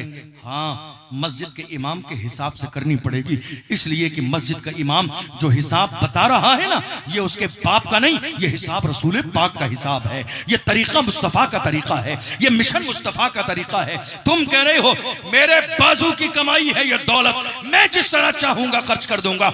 अरे नादान इंसान, तेरे बाजू की कमाई नहीं है, रब की रहमत ना हो तो तेरी मेहनत काम नहीं आ सकती है। तू बाजू पे इतराता है, तेरे बाजू की कमाई है, तो उससे बड़े बड़े बाजू वाले जाके हॉस्पिटल में देख ले, फालिज का असर हो गया, ना हाथ काम करता है, ना पैर काम करता है, ना धड़ काम करता है, ना सर काम करता है, ना जबान काम करती है। तो जो गुरूर इस बात का है, दौलत तेरी है, माल तेरा है, शोहरत तेरी है, पैसा तेरा है, दुनिया का कोई इंसान उस वक्त तक कामयाब नहीं हो सकता जब तक रब की रहमत ना हो और बंदे की मेहनत ना हो। तुम तन्हा मेहनत करते रहो, जब तक रहमत नहीं होगी कामयाबी नहीं मिलेगी। मतलब क्या हुआ? दौलत तुमने कमा ली है, पता ये चला तुम्हारी मेहनत थी तो रब की रहमत भी थी, इसीलिए ये पैसा तुम्हारे हाथ में है। जब रब ने रहमत से दे दिया है तो गुनाह में खर्च ना करो, इसलिए कि कुरान कहता है इन्नल मुबद्दिरीना कानू इख्वान शयातीन, फजूल खर्च करने वाले शैतान के भाई हैं। कुरान में ऐलान किया गया लइन शकरतुम लाज़ीदन्नकुम व लइन कफरतुम इन्न अज़ाबी लशदीद, अगर तुम अल्लाह की नेमतों का शुक्र अदा करोगे तो अल्लाह और ज्यादा नवाजेगा, और अगर नाफरमानी करोगे तो छीन लिया जाएगा तुमसे, महरूम कर दिया जाएगा, और मरने के बाद तुम्हें अजाब दिया जाएगा। इसलिए मेरे जवानों, हमने पूछा ये तुम्हारे जवान का चेहरा काला कैसे पड़ गया? घर वालों ने नहीं बताया, लेकिन इलाके के लोगों ने बताया ये शख्स मस्जिद के इमाम का बागी था, ये शख्स मस्जिद के इमाम को गाली देता था, ये शख्स शरीयत के मसले में दीवार बन के खड़ा होता था कि मैं देखूं मुझे कौन रोकता है। नहीं मेरे अजीजों, हाथ जोड़ के कहता हूं, गुरूर से कभी किसी को इज्जत न मिली है, किसी ने अपने आप को बड़ा समझ लिया, कोई जबरदस्ती बड़ा नहीं बनता है। मेरे आका इरशाद फरमाते हैं मन तवाज़ा लिल्लाह रफ़अहुल्लाह, तुम अल्लाह के लिए झुक जाओ, अल्लाह तुम्हें दर्जों बुलंदियां अता फरमाएगा। गुरूर किस काम का है, तकब्बुर किस काम का है, तुम्हें पता नहीं? कारून का खजाना काम ना आया, फिरौन की लाश, तुमने फिरौन का नाम कितनी बार सुना है जिंदगी में? मैंने मिस्र की सरजमीन पर कई सौ बार फिरौन को अपने माथे की आंखों से देखा है। जाके देख लो, मिस्र में म्यूजियम में फिरौन की लाश मूसा के जमाने से लेकर आज तक रखी हुई है। कई बार मैंने जाके अपनी आंखों से फिरौन की लाश को देखा है, आज तक फिरौन की लाश मिस्र के म्यूजियम में रखी है। अल्लाह ने कुरान में कहा फल यौमा नुनज्जीका बेबदनिका लितकूना लिमन खल्फका आया। कुरान में खुदा ने कहा हम तेरे जिस्म को कयामत तक के लिए बाकी रखेंगे ताकि इबरत का निशान बन जाए उन लोगों के लिए जो अपने आप को बड़ा समझते हैं, जो गुरूर करते हैं, जो तकब्बुर करते हैं। नहीं मेरे अजीज, ये गुरूर कैसा है तुम्हें अंदाजा नहीं है। किसी समझदार ने कहा था आगाह अपनी मौत से कोई बशर नहीं, सामान 100 बरस का है पल की खबर नहीं। हमें बदलना है। बेशक समझ में आ रही है। हमें बदलना है अपने आप को, हमें बदलना है अपने आप को, हमें अपने रवैये बदलना है, हमें अपना अंदाज बदलना है, हमें अपना तरीका बदलना है, गुनाहों से तौबा करनी है हमें। और मैं आपको एक बात और चलते चलते बताकर जाऊं, जो इंसान 100 दिन गुनाह कर लेता है लेकिन एक दिन उसकी आजमाइश ऐसी शुरू होती है ना कि वो 100 दिन के गुनाह एक तरफ और मुसीबत एक तरफ, फिर इंसान हाथ जोड़ता है, इस बाबा के यहाँ चला जाऊं, वहां चला जाऊं, यहाँ चादर चढ़ा दूं, यहाँ फूल चढ़ा दूं, मेरी परेशानी दूर हो जाए। उसके जहन में ये बात कभी नहीं आती मैंने दिन के उजालों में गुनाह किया, रात के अंधेरों में गुनाह किया, मैंने रब की नाफरमानी की, मैंने सजदे छोड़ दिए, मैंने खुदा के हुक्म पर अमल न किया, मैं गुनाह करता रहा ये सोचकर कि कोई देखने और जानने वाला नहीं है। कुरान ने बार बार ऐलान करके कहा वल्लाहु यअलमु मा तुसिर्रून व मा तुलिनून, रब जानता है जो तुम छुपाते हो, जो जाहिर करते हो। फिर भी गुनाह करता रहा। जैसी ही मुसीबत उसके सर पे आई तो सोचा फुला हजरत के मजार पे चला जाऊं, शायद परेशानी दूर हो जाए।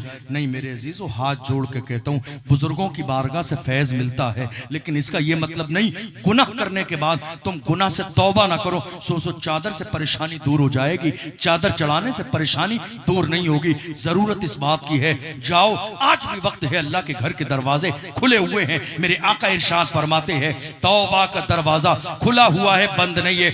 आज भी अगर बंदा सच्चे दिल से अल्लाह की बारगाह में जाके अपनी पेशानी को झुका के गुनाह से तौबा करता है, मेरे आका इरशाद फरमाते हैं अत्ताइबु मिनज़्ज़म्बि कमल्ला ज़म्बला, गुनाह से तौबा करने वाला बंदा ऐसा ही हो जाता है गोया कि उसने गुनाह किया ही नहीं है। तुम एक आंसू रब की बारगाह में गिराओगे अपने गुनाह पर शर्मिंदा होते हुए, माओ से ज्यादा प्यार करने वाली जात मेरे रब की है। तुम इधर माफी मांगोगे, उधर मेरा परवरदिगार तुम्हारे गुनाहों को माफ फरमा देगा। सुभान अल्लाह, माशाअल्लाह। आप जानते हैं हजरत अली रदी अल्लाह अन्हु, हम और आप बड़ी मोहब्बत करते हैं ना मौलाए कायनात से। हजरत अली रदी अल्लाह अन्हु फरमाते हैं जब तुम्हें कोई परेशानी आए, ये जुमला याद करके लेके जाना। हमारी माएं भी और बहनें भी, मौलाए कायनात फरमाते हैं जब कोई परेशानी आए तो तुम वो बात सबसे पहले रब के सामने पेश करो, और जब अल्लाह तुम्हें किसी नेमत से नवाजे, खुशी दे, तो वो खुशी भी तुम सबसे पहले अल्लाह की बारगाह में पेश करो।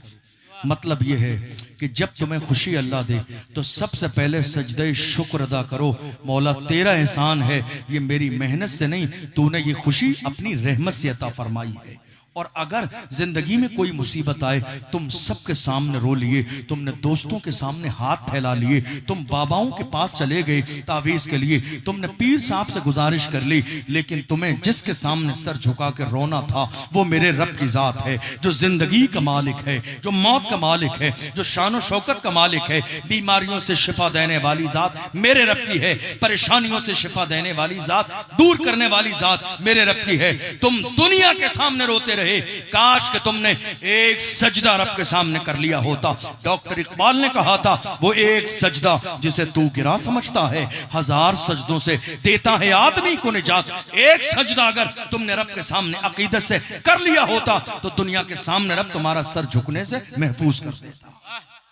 हम दुनिया के सामने झुक जाते हैं, परेशानी इसके सामने, इसके सामने, उसके सामने, लेकिन हम अपने रब के सामने जाके कभी अपनी परेशानी अल्लाह की बारगाह में पेश नहीं करते हैं कि हमारी जिंदगी में ये परेशानी है। नहीं मेरे अजीजों, इज्जत देने वाली जात मेरे रब की है, मुसीबतों से निजात देने वाली जात मेरे रब की है।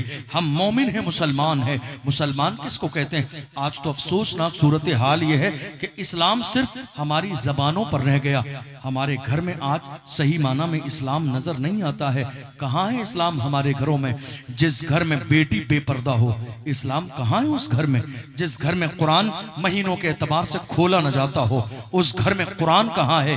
जिस घर के अंदर अल्लाह और उसके रसूल के फरमान पर अमल न किया जाता हो, उस घर में बताओ मुझे इस्लाम कहाँ है? जिस घर के बच्चों को कुरान की तालीम न दी जाती हो, उस घर में इस्लाम कहाँ है? जिस घर के अंदर बाज़ाब्ता अपनी मस्जिद के आलिम और इमाम की इज्जत न की जाती हो, उस घर में इस्लाम कहाँ है? नहीं मेरे अजीजों, आज इस समाज को सुधारने के लिए एक बहुत बड़ी जिम्मेदारी हमारे घर में रहने वाली बेटियों की भी है और माओं की भी है। इसलिए कि बच्चे के लिए जो दुनिया में आया है, पहला मदरसा माँ की गोद है, पहली यूनिवर्सिटी माँ की गोद है। जो यहाँ से लापरवाह निकल गया, दुनिया का कोई कॉलेज उसे सुधार नहीं सकता है। जो माँ की गोद से बाज़ाब्ता तरबियत याफ्ता बन के निकला, वही बेटा कभी अपने दौर का मोहम्मद बिन कासिम बनता है, तो कभी टीपू सुल्तान बनता है, कभी औरंगजेब आलमगीर बनता है, तो कभी अर्तुगरुल गाजी बनता है, कभी उस्मान गाजी बनता है। वही कभी व्हील चेयर पे बैठने वाला खादिम हुसैन रिजवी बनता है, वही बेटा कभी कमर गनी उस्मानी बनता है, वही बेटा कभी सलमान अजहरी जैसा मुहाफिज़े नामूसे रिसालत बनता है, जिसकी तरबियत तहज्जुद गुजार माँ घर में करती है। और जब माँ घर में तरबियत करती है, वो बच्चा जहां भी जाता है जमाने के सामने ऐलान यही करता है कि मोहम्मद से वफा तूने तो हम तेरे हैं, ये जहां चीज है क्या लौहो कलम तेरे हैं, कुव्वते इश्क से हर पस्त को बाला कर दे, दहर में इसमें मोहम्मद से उजाला कर दे। मोहम्मद की मोहब्बत दीन हक की शर्त अव्वल है, इसी में हो अगर खामी तो सब कुछ नामुकम्मल है। तरबियत कौन करेगा? माए।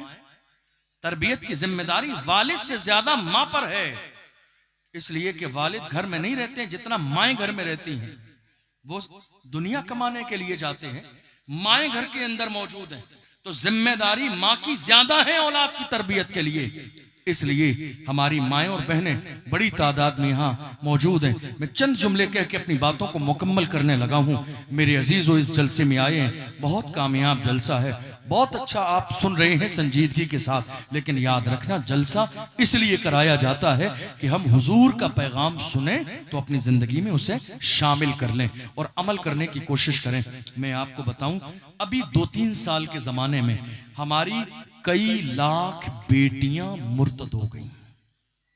कई लाख हमारी बेटियां, हजार नहीं कह रहा हूं, कई लाख हमारी बेटियां मुर्तद हो गई। कहां गई? अपना घर छोड़कर दूसरे के यहां। कई लाख हमारी बेटियां मुर्तद हो गई, दूसरे के तरीके के मुताबिक शादी कर ली, जिंदगी गुजार रही है। कसूर किसका है? कसूर किसका है? हम कह देंगे ये कसूर भी मस्जिद के इमाम का है। नहीं मेरे अजीज, मस्जिद के इमाम का कसूर नहीं। बेटी आपके घर में रहती है, जिस घर में बाप भी है, जिस घर में माँ भी है, जिस घर में दादा भी है, जिस घर में दादी भी है, जिम्मेदारी आपकी थी। बेटियों के हाथ में 1 लाख का आईफोन नहीं देना था, बेटियों के हाथ में कनीज़े फातिमा बनाने वाली कुरान अजीम जैसी किताब देनी थी। तुम्हारी बेटी सूरह नूर पढ़ लेती, कुरान के अंदर उसे पता चल जाता इस्लामी हद क्या है पर्दे की, और उसे पता चल जाता मेरा कौन सा अमल ऐसा है जो मेरी आने वाली पूरी नस्ल को तबाह बर्बाद कर देगा। हमने क्या किया? आज हमने रस्म और रिवाज वाली शादियां अपने घर में शुरू कर दी। हालत ये हो गई कि सगाई के नाम पर बाज़ाब्ता हमारे यहाँ स्टेज लगता है।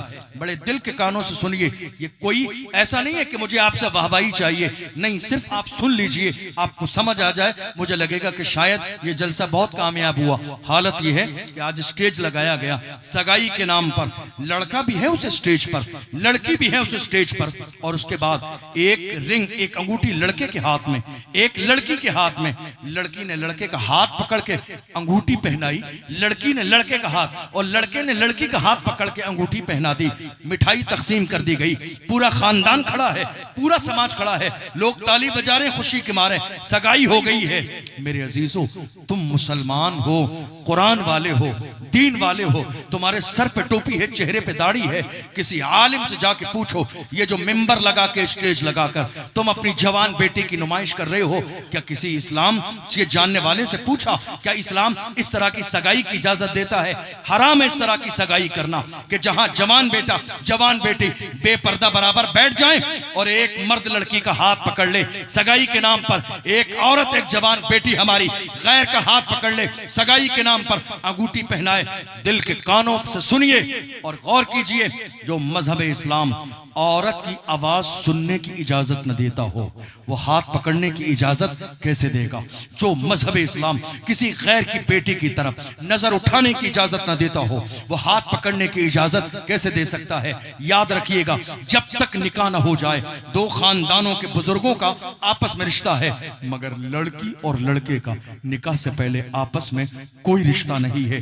बात करते हैं नाजायज है, मिलते हैं नाजायज है, फोन पर बात करते हैं नाजायज, गुनाह है, जिना का एक जरिया है, यह भी जुना में शुमार किया जाएगा। अगर पिकनिक पे जाते हैं नाजायज है, मैं नहीं कह रहा हूं, पढ़िए किताबों को, आपको पता चल जाएगा। जिना का बयान पढ़ लीजिए, किताबुल कबाइर पढ़ लीजिए, इमाम गजाली की मुकाशफतुल कुलूब पढ़ लीजिए, पता चल जाएगा आपको। नहीं मेरे अजीज, हमारी नस्ल से आज और तोहरुल गाजी जैसे बहादुर इसलिए नहीं पैदा हो रहे हैं क्योंकि माँ जब किरदार वाली होती है तब जाके बेटा सलाहुद्दीन अय्यूबी जैसा पैदा होकर मस्जिद अक्सा की रिहाई के लिए मस्जिद अक्सा के सामने खड़े होकर नारा लगाता है, मायूस न हो चमने मिल्लते बैजा, जिंदा है तो सींचेंगे तुझे खून जिगर से। ये जज्बा कहां से आता है? ये जज्बा माँ की तरबियत से आता है, ये जज्बा माँ के सजदों से आता है, ये जज्बा माँ की दुआओं से आता है। जहां माएँ तहज्जुद गुजार होती है वहां अल्लाह आने वाली नस्ल को इतना अजीम बनाता है कि रहती दुनिया तक उनका नाम भी जिंदा रहेगा और उनका मिशन भी जिंदा रहेगा, उनकी फिक्र भी जिंदा रहेगी और उनका काम भी जिंदा रहेगा। क्या कर रहे हैं हम? हमारे घर की शादियां आज इस्लाम से दूर होती चली जा रही। हमने कई जगह शादी में देखा कि जब रुखसती होने लगी तो लड़की के सगे भाई, और अगर सगे भाई न थे तो खानदानी भाई, 4 भाई आए, कुरान लिया हाथ में, कुरान के चारों कोने पकड़े और बेटी रुखसत हो रही है, उसके सर पर कुरान चारों तरफ से पकड़ के चल रहे हैं। हमने पूछा ये नई रस्म कहां से आई, क्या है ये? कहा हम अपनी बेटी की रुखसती कुरान के साये में कर रहे हैं। मेरा जुमला समझ आया आपको? ये रस्म आज होने लगी हमारी शादियों में। तमाम लोग खड़े हैं, खानदान वाले, रिश्तेदार, अजीज व अकारिब, गांव वाले, देहात वाले, सब खड़े हैं। बेटी रुखसत हो रही है, लोग दोनों तरफ से लाइन लगाए हैं। 4 भाई खानदान वाले सगे भाई मिलकर कुरान पकड़ के उसके सर के ऊपर से गुजार रहे हैं और वो कुरान के नीचे से निकलती जा रही है। पूछा क्या बात है, ये क्या कर रहे हो? कहा बहन का निकाह, बहन की रुखसती कुरान के साये में कर रहे हैं। हमने कहा जालिम इंसान, तेरी सगाई कुरान के साये में न हुई, तेरी बारात कुरान के साये में न हुई, रात जगह तेरा कुरान के साये में न हुआ, तेरा वलीमा कुरान के साये में न हुआ, शादी की कोई रस्म कुरान के साये में न हुई। महज फोटो के लिए, महज वीडियो के लिए, महज दुनियादारी के लिए कुरान का मजाक बनाने वालों, याद रखो कयामत के दिन जवाब देना पड़ेगा।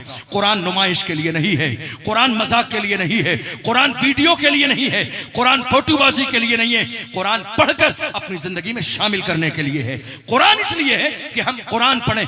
किताब मरने वाली नहीं, कुरान जैसी अजीम किताब इनकलाबी किताब है जिसने कौमों को जिंदा किया है। दुनिया पुकार के आज भी कह रही है, एक अरब ने आदमी का बोलबाला कर दिया, खाक के जर्रों को हम दोषे सुरैया कर दिया, खुद न थे जो राह पर औरों के हादी बन गए, क्या नजर थी जिसने मुर्दों को मसीहा कर दिया। कुरान मरने वाली किताब नहीं कि कोई मरने लगे तो हम उसके किनारे पर बैठकर सरहाने यासीन पढ़ने लगे। नहीं मेरे अजीज, कुरान अल्लाह ने इसलिए नाजिल किया ताकि हम उसे अपनी जिंदगी में शामिल करें। अपनी बेटियों को सिखाइए, इस्लाम पर्दे का हुक्म देता है। बहुत सारी हमारी बहनों ने थोड़े से जमाने पहले एक नारा लगाया था, जब उलमा ने कोशिश की, तकरीरें हुई शहर के हर मस्जिद के अंदर हिजाब पर, तो कई हमारी जवान बहनों ने नारा लगाया और कहा नहीं हम पर्दा नहीं करेंगे, इसलिए कि जिस्म हमारा है तो मर्जी भी हमारी चलेगी। कुछ इस्लाम से बेजार हमारी बेटियों ने नारा लगा दिया, जिस्म मेरा है मर्जी मेरी चलेगी। हमने कहा ए मेरी बहन, खुदा के लिए तौबा कर ले उससे पहले कि रब का अजाब तेरे ऊपर नाजिल हो जाए। ना ये जिस्म तेरा है, ना ये मर्जी तेरी चलेगी। तुझसे ज्यादा हुस्न और जमाल वाली बेटियां जाके देख, कब्र में पड़ी हैं, कब्र खोल कर देख ले, मनो मिट्टी के नीचे कीड़े पड़ गए उनके जिस्म में, बदबू आ रही है उनके जिस्म से। ना ये जिस्म तेरा है, ना मर्जी तेरी चलेगी। जिस्म देने वाली जात भी मेरे रब की है और मर्जी भी मेरे परवरदिगार की चलेगी। मेरे अजीजों, अपने घर के माहौल को इस्लामी माहौल बनाओ। अगर एक मर्द बिगड़ता है तो एक मर्द बिगड़ता है, एक बेटी बिगड़ती है तो पूरी नस्ल तबाह बर्बाद हो जाती है। इसलिए अपनी बेटियों के हाथ में मोबाइल फोन नहीं, कुरान दो, कुरान पढ़ने की ताकीद करो। तुम्हारी बेटी की ऐसी कौन सी फैक्ट्री है जिसे 50,000 का फोन चाहिए? तुम्हारी बीवी की ऐसी कौन सी फैक्ट्री चल रही है कि उसको 2 लाख का मोबाइल फोन चाहिए? नहीं मेरे अजीज, हमारी बहुत सारी माएं बहनें, शायद मेरा ये जुमला ना पसंद आए, लेकिन मैं तो एक भाई हूं ना। भाई कैसा होता है? भाई तो यही चाहता है ना कि जब तक मैं जिंदा रहूं मेरी भाई बहन की इज्जत सलामत रहे, मेरी बहन की इज्जत तार तार ना हो, मेरी बहन के ऊपर किसी की बुरी नजर ना पड़े। मैं तो एक इस्लामी रिश्ते से भाई हूं, मैं तो यही कहूंगा, खबरदार खबरदार, बेटियों को पर्दा दो, हिजाब दो, बेटियों के हाथ में मोबाइल न दो। तुम गुनाह न करोगे। दुनिया बाज़ाब्ता सिस्टम लेकर बैठी है, जबरदस्ती बाज़ाब्ता टकरा रही है नंबर लेकर, और किसी बेटी का नंबर किसी जालिम के पास पहुंच जाए तो न जाने कितने साल तक कितनी बेटियां ब्लैकमेल की गई और उनकी इज्जत को तार तार कर दिया गया, सिर्फ इसलिए कि हमने तवज्जो न दी और हमने ये सोचने की कोशिश न की कि हमारी बेटी जिंदगी कैसी गुजर रही है। नहीं मेरे अजीजों, बेटियां हमारी हैं, माएँ हमारी हैं, इनका मुस्तकबिल, इनकी जिंदगी, इनका फ्यूचर बेहतर बनाना ये हमारी जिम्मेदारी है। और अगर हम इस मसले में गाफिल रहे तो याद रखना, मेरे आका ने इरशाद फरमाया, एक औरत तन्हा जहन्नम में नहीं जाएगी, कई मर्दों को लेके जहन्नम में जाएगी, तन्हा नहीं जाएगी। आप सोचोगे यार ये बहुत अजीब बात है, औरत तन्हा जहन्नम में नहीं जाएगी, कई मर्द उसके साथ जाएंगे। क्यों? हमने क्या किया? मर्द इसलिए जाएंगे, क्या बाप की जिम्मेदारी न थी कि औरत को गुनाह से रोक दे? बेटी किसके कब्जे में? बाप के इख्तियार उसका है घर में, उसने सब कुछ रोका, क्या घर वाले न माने? काश के वो बेहयाई से रोकता तो बेटी मान जाती, मगर बाप ने नजरअंदाज कर दिया। क्या उसका शौहर जिम्मेदार नहीं था जिसने 1000 कामों से रोका, मान गई? क्या वो गुनाह से रोकता न मानती? क्या उसका भाई इस बात का जिम्मेदार न था? क्या उसका बेटा इस बात का जिम्मेदार न था? शौहर भी जिम्मेदार है, बाप भी जिम्मेदार है, भाई भी जिम्मेदार है, बेटा भी जिम्मेदार है। ये जो औरत होती है ना, औरत याद रखना, औरत सोने से ज्यादा कीमती है, औरत हीरे से ज्यादा कीमती है, औरत जवाहिर से ज्यादा कीमती है, औरत डॉलर और दिरहम और दीनार से ज्यादा कीमती है। हमारे सर का ताज है औरत, इज्जत है औरत। हमने इस औरत को दरवाजे पे लाके बेपर्दा छोड़ दिया। नहीं मेरे अजीजों, हाथ जोड़ के कहता हूं, हमारी माँ और बहनें ये हमारे लिए इज्जत का सबब है। इनकी इज्जत भी करनी है और इनको पर्दा भी देना है और उनको ये एहसास दिलाना है कि मोहम्मद अरबी की कनीज़ें किस तरह होती है, हुजूर के गुलामों की बेटियां कैसी होती है, हुजूर के गुलामों की बीवियां कैसी होती हैं। हमारी माएँ बहनें सुन रही हैं। मैं चलते चलते बताऊं, मेरे आका मस्जिद नबवी शरीफ से निकले नमाज पढ़ के, देखा हुजरे पाक से मेरे आका के हुजूर की बीवी, हमारी और आपकी माँ हजरत सैयदतुना आयशा सिद्दीक़ा रज़ियल्लाहु ताला अन्हा के कुरान पढ़ने की आवाज आ रही है। क्या पढ़ने की? सब बोलिए, मेरी आवाज आप तक पहुंच रही है? कुरान पढ़ने की आवाज। किसी की माज़अल्लाह बुराई नहीं, कोई दुनियादारी वाली बात नहीं। क्या पढ़ने की? कुरान पढ़ने की आवाज। मेरे आका ने देखा आयशा की आवाज हुजरे के बाहर आ रही है, शायद दीवार टूट गई है, सुराख हो गया है। उन्होंने मिट्टी लेके दीवार को लेसा कि कहीं सुराख हो, बंद हो जाए। उसके बाद मेरे आका हुजरे पाक में तशरीफ ले गए और मेरे रसूल ने इरशाद फरमाया, आयशा अपनी आवाज को हल्का कर ले, इसलिए कि जिस तरह तेरे चेहरे का पर्दा है वैसे ही तेरी आवाज का भी पर्दा है। अल्लाह अकबर। हम मोमिन हैं, हम मुसलमान हैं, हुजूर के गुलाम हैं। कहाँ गई हमारी सोच, कहाँ गई हमारी गैरत, कहाँ गया हमारा वकार, कहाँ गया इस्लामी तशख्खुस और इम्तियाज? नहीं मेरे अजीजों, आज इस कामयाब जलसे से ये पैगाम लेकर जाओ, तुम्हारी जिम्मेदारी है। बाप हो तो भी तुम्हारी जिम्मेदारी है, शौहर हो तो भी तुम्हारी जिम्मेदारी है, बेटे हो तो भी तुम्हारी जिम्मेदारी है, भाई हो तो भी तुम्हारी जिम्मेदारी है। जाके ये चारों रिश्ते अपने घर की औरतों से रहे। खबरदार खबरदार, हम भूख प्यास तो बर्दाश्त कर सकते हैं, लेकिन औरत बेपर्दा रहे हम ये गवारा नहीं कर सकते। हम ये बेपर्दा जो है रहना गवारा नहीं कर सकते। औरतें जानते हो औरतें कैसी थी? औरतें इस्लाम की कैसी थी? कनीज़े फातिमा कैसी थी? इमाम गजाली फरमाते हैं कि पिछले जमाने की औरतें, हुजूर के जमाने की औरतें ऐसी थी, जब मर्द घर से बाहर निकलते थे तो औरतें हाथ पकड़ के कहती थी अपने शौहर से, कहती थी, ऐ मेरे शौहर, माल घर में हराम लेकर ना आना, हलाल माल मिले, हलाल काम मिले तभी पैसे लेकर आना, वरना खाली हाथ वापस आ जाना, हराम न कमाना। वो औरत कहती थी, हम भूख प्यास बर्दाश्त कर सकते हैं मगर हराम खा के जहन्नम की आग बर्दाश्त नहीं कर सकते। अल्लाह अकबर। ये जुमला किसका था? एक बेटी का जुमला होता था। ये जुमला किसका था? एक माँ का जुमला होता था। ये जुमला किसका था? एक बाप का जुमला जो है, एक माँ का जुमला बाप के लिए होता था। याद रखें मेरी माँ और बहनें, माँ का किरदार बहुत अजीम है। बाप पैसे कमाने के लिए घर से जाता है, लेकिन औलाद की तरबियत की जिम्मेदारी माँ पर होती है। आज हमारी औलादें जानते हो कैसी हो गई?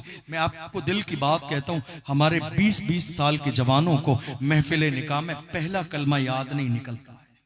उलमा यहां बैठे हुए हैं, मैं खुद भी कितनी शादियों में शिरकत करता हूं, पहला कलमा 20-25 साल की उम्र में शादी होती है, कहते हैं भाई आपका निकाह है, जरा पहला कलमा पढ़िए।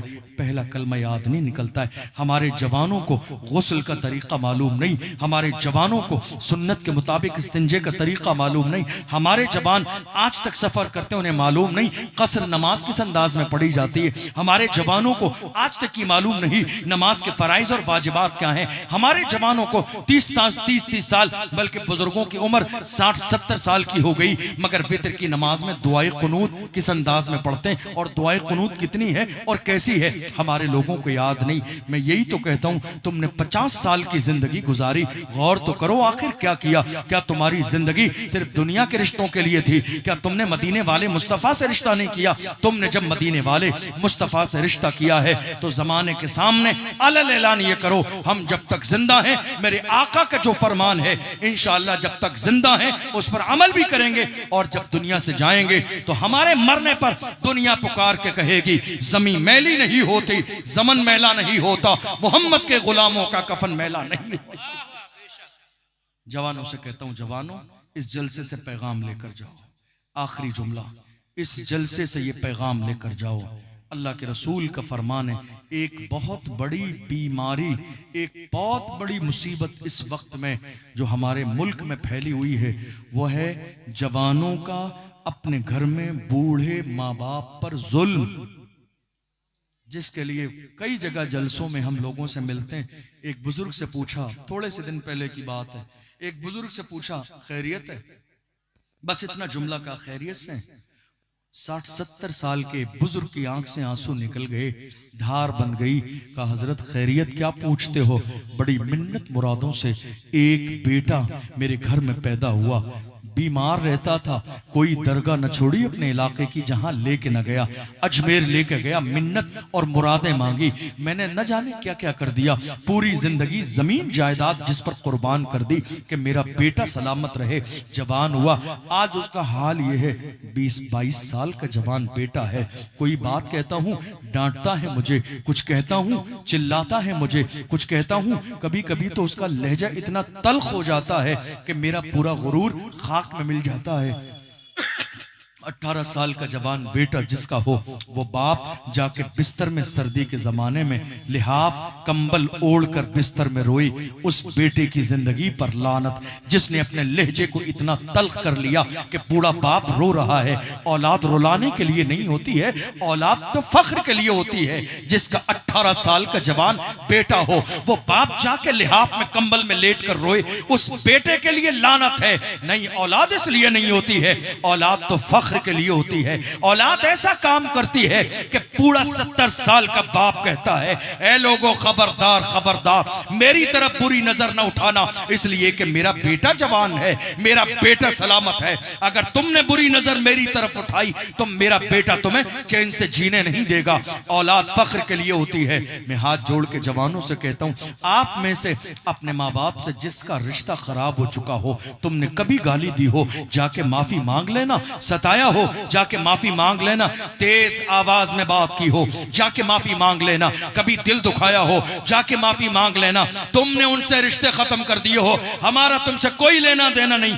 तुम क्या समझ रहे हो तुम्हारी जिंदगी में माँ बाप से दूर रहने के बाद कोई बहुत बड़ी कामयाबी मिल जाएगी? लिख कर ले जाओ आज अशरफ जिलानी का जुमला, जिनके माँ बाप राजी नहीं है उन्हें कोई कामयाबी नहीं मिलेगी। जिनके वालिदैन राजी नहीं है उन्हें कोई ओहदा नहीं मिलेगा। जिनके वालिदैन राजी नहीं है उन्हें कोई मनसब नहीं मिलेगा। जिनके वालिदैन राजी नहीं है उन्हें कोई तरक्की नहीं मिलेगी।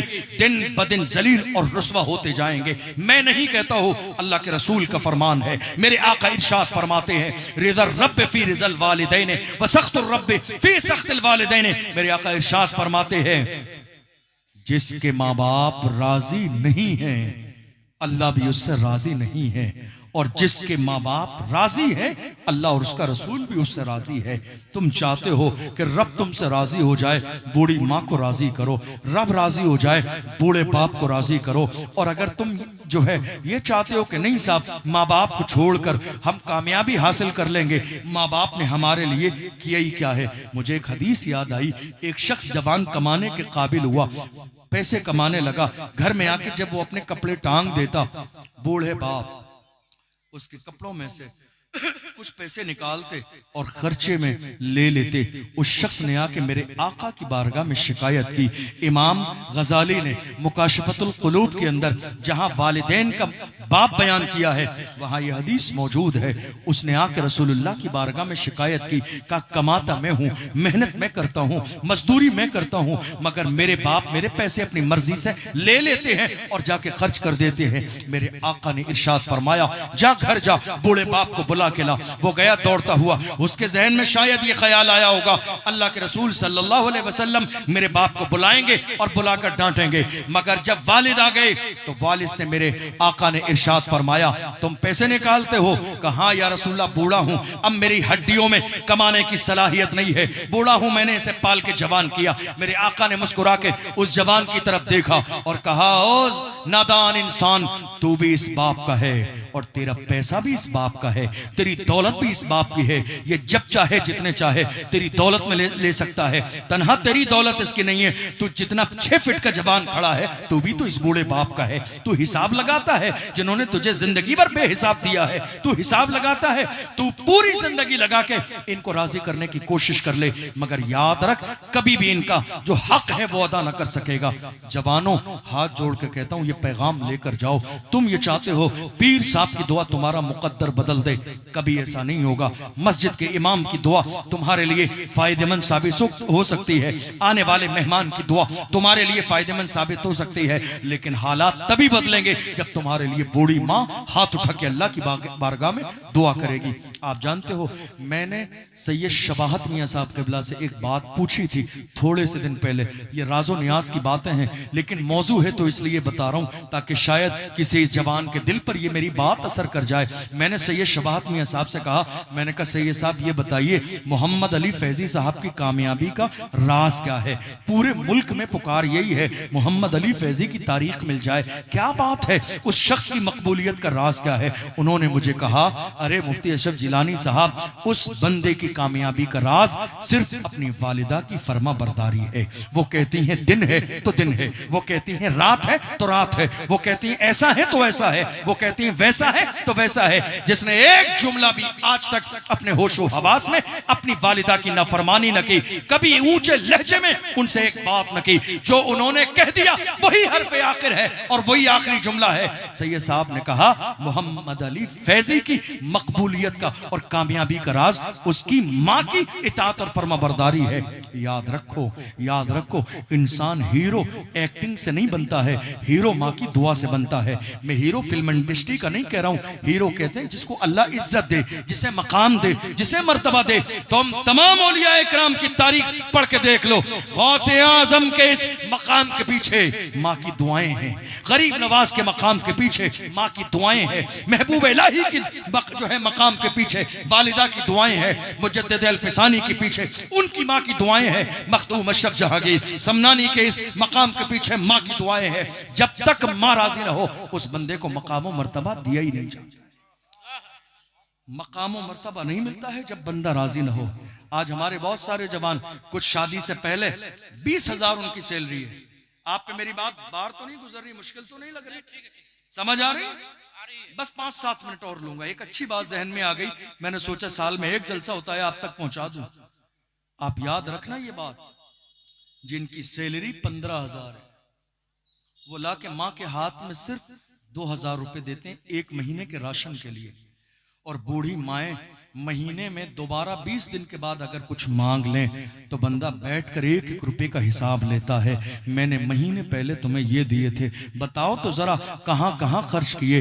अल्लाह अकबर, जिस माँ ने तुम्हें कैसे कैसे, बूढ़ी माँ ने पूरी जिंदगी गुजार दी, तुमने ताने दिए औरत जेवर की लालची होती है, जेवर बेच के तुमने औरत को देखा। तुमने किसी बूढ़ी माँ को बुढ़ापे में 70 साल की जवानी में अपने माँ बाप का दिया हुआ 70 साल पुराना जेवर बेचते नहीं देखा। हमने देखा है औरत सिर्फ जेवर खरीदती नहीं, अपनी औलाद के लिए जेवर बेचती भी है, अपनी औलाद के लिए जमीनें बेचती भी है। तुम हिसाब लगा रहे हो 10 रुपए कहां खर्च किए। अरे मैं ये कहता हूं, कामयाबी के लिए किसी तावीज की जरूरत नहीं, किसी नक्श और तावीज और गंडे की जरूरत नहीं। तुम तुम ये चाहते हो अल्लाह तुम्हें तरक्की दे, जो कुछ माँ बाप को दो इतनी खामोशी के साथ दो, किसी को पता न चले, और जो दो वो किसी हिसाब में शुमार मत किया करो कि माँ को इतना दिया, माँ को इतना दिया। कॉपी में लिखना नहीं, रजिस्टर में लिखना नहीं है, फोन में लिखना नहीं है, बोलने में भी कभी ये जुमला नहीं कहना है माँ को इतना दिया। माँ को जो देना है वो हिसाब से बाहर दो। तुम जिस दिन ये तरीका शुरू कर दोगे, अल्लाह का कुरान कहता है इन्नल्लाह यर्ज़ुक़ु मन यशाउ बिगैर हिसाब, वो रब्बी रहमत वाला है, तुम बगैर हिसाब दोगे अल्लाह भी तुम्हें बगैर हिसाब अता फरमाएगा, बेहिसाब देगा अल्लाह तुम्हें। तुम्हारा पैसा सही जगह खर्च नहीं होता है, इसलिए पैसा आता भी नहीं है। तुम्हें जिसके लिए तावीज़ों की जरूरत है, तावीज़ आज की तारीख में अशरफ जिलानी से लेकर जाओ। तावीज़ क्या है? कामयाबी चाहते हो, माँ बाप से नरम लहजे से बात करो। कामयाबी चाहते हो, माँ बाप की इज्जत करो। कामयाबी चाहते हो, उनके सामने ऐसे ही रहो जैसे एक खादिम, एक गुलाम अपने आका के सामने रहता है।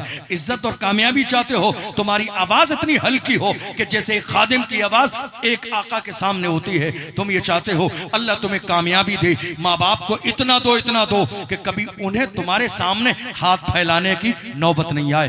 एक काबिल एहतराम औलाद वो होती है जो सब कुछ लाने के बाद, कमाने के बाद 20,000 कमाते हो, ला के माँ के हाथ में दो, फिर तुम्हें 1 महीने के बाद अपने बाल सेट कराने के लिए सैलून वाले के पास जाने के लिए 100 रुपए की जरूरत पड़े तो हाथ बांध के अपनी माँ के पास जाके कहो, माँ मुझे अपने सर के बाल जरा सेट कराने हैं, क्या 100 रुपए मिलेंगे? जिंदगी में कभी करके देखना। पैसे कमाने के बाद, शादी के बाद माँ से जाकर 20 रुपए मांगने की लज्जत ही कुछ और होती है, 100 रुपए मांगने की लज्जत कुछ और होती है। आप जानते हो, मैं ऐसी माओं को जानता हूं और यहाँ बहुत सारी माएं और जवान और बुजुर्ग ऐसे बैठे हैं। हम अपनी कामयाबी के जमाने में थोड़े थोड़े पैसे माँ को देते हैं खर्च के लिए, वो माएं 1-1 रुपया जोड़ कर रखती है, और जब औलाद की परेशानी का वक्त आता है तो अल्लाह उस माँ के जरिए ऐसी जगह से पैसे दिलाता है जहां हमारे बहमो गुमान में भी नहीं होता है। एक शख्स परेशान हुआ, माँ ने ला के दिया, कहा बेटा ले परेशानी दूर कर ले। कितने हैं? कहा बेटा लाख रुपए हैं। हैरान हो गया, माँ कर्जा किया है, जमीन बेची है, लाख रुपए कहां से आए? कहा बेटा 10 साल की मुद्दत में तूने 100, 200, 500 करके जो 10 साल के जमाने में दिए, मैं बूढ़ी थी, मेरा खर्च क्या था, मैंने 1-1 रुपया संभाल कर इसलिए रखा, खुदा न करे मेरी बेटी की जिंदगी में कभी परेशानी आए तो बेटा माँ का ख्याल रखता है तो माँ भी तो बेटे का ख्याल रखेगी। तुम क्या सोच रहे हो ये बूढ़ी माँ 70 साल की, ये कौन से चौराहे पे जाएगी आपके हिसाब से खाने और पीने के लिए, चिकन मसाले खाने के लिए? नहीं मेरे अजीज, तुम माँ के हाथ में दोगे, माँ को ये एहसास कराओ हाकिम माँ ही है, बूढ़ी माँ को ये एहसास दिलाओ घर की जिम्मेदार माँ ही है। हम ये देख रहे हैं बड़े बड़े घर बनने के बाद, बेहतरीन आलीशान घर बन गया, एसी लग गई, एयर कंडीशन रूम बन गया, टाइल्स और पत्थर लग गई, घर के अंदर सबसे ज्यादा खराब रूम अगर कोई है तो वही रूम है जिसमें बूढ़े माँ बाप रहते हैं। सोचिएगा जाके, हमने देखा है आलीशान घर बने हुए हैं, एसियां लगी हैं, पुराना रूम वही है जिसमें बूढ़े माँ बाप रहते हैं। लोग सोचते हैं इन्हें क्या जरूरत है, इन्हें गर्मी थोड़ी लगेगी, इन्हें ऐसी थोड़ी चाहिए। मेरे अजीजों जरा मिजाज बदल को देखो, तुम एक घर की बात करते हो, अल्लाह तुम्हें 1 दर्जन घर अता फरमाएगा। तुम माँ बाप की खिदमत ही नहीं करते हो, मुसीबतें इसीलिए तुम्हारे दरवाजे से दूर नहीं जाती है।